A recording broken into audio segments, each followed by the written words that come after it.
വരും മണിക്കൂറുകളിലും ശക്തമായ കാറ്റ് കേരളത്തിൽ ഉണ്ടാകുമെന്ന് കാലാവസ്ഥാ നിരീക്ഷണ കേന്ദ്രം പ്രവചിക്കുന്നുണ്ട്. പ്രത്യേകിച്ച് അറബിക്കടലിൽ കാറ്റ് ശക്തി കുറഞ്ഞാൽ മാത്രമേ കേരളത്തിൽ മഴയുടെ തീവ്രത കുറയുള്ളൂ. ഇപ്പോൾ സജീവമായി കേരളത്തിൽ മഴ ലഭിക്കുന്നുണ്ട്. പ്രത്യേകിച്ച് തീരദേശ മേഖലയിലും മലയോര മേഖലകളിൽ മധ്യ കേരളത്തിലും വടക്കൻ കേരളത്തിലും ഒക്കെ ശക്തമായ മഴ കേരളത്തിൽ ഇപ്പോൾ ലഭിക്കുന്നുണ്ട്. ഇനി കാറ്റ് എങ്ങനെയാ എന്നുള്ള കാര്യം കൂടി നമുക്ക് പരിശോധിക്കാം.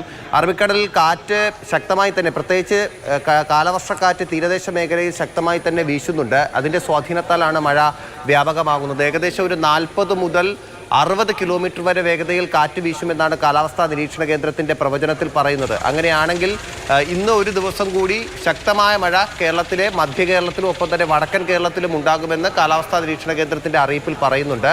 ഇത് നാളെ കഴിഞ്ഞ് മറ്റന്നാൾ അറബിക്കടലിൽ കാറ്റിൻ്റെ ശക്തി കുറയാൻ സാധ്യതയുണ്ട്. അങ്ങനെയെങ്കിൽ മഴയുടെ തീവ്രത കുറയും, ഒപ്പം കാറ്റിൻ്റെ ശക്തിയും ഒരു നേരിയ കുറവുണ്ടാകാൻ സാധ്യതയുണ്ട്. എങ്കിൽ മാത്രമേ ഇപ്പോൾ കാറ്റ് മൂലം ഉണ്ടാകുന്ന നമുക്ക് അനിഷ്ട സംഭവങ്ങളൊക്കെ ഒഴിവാക്കാൻ പറ്റും.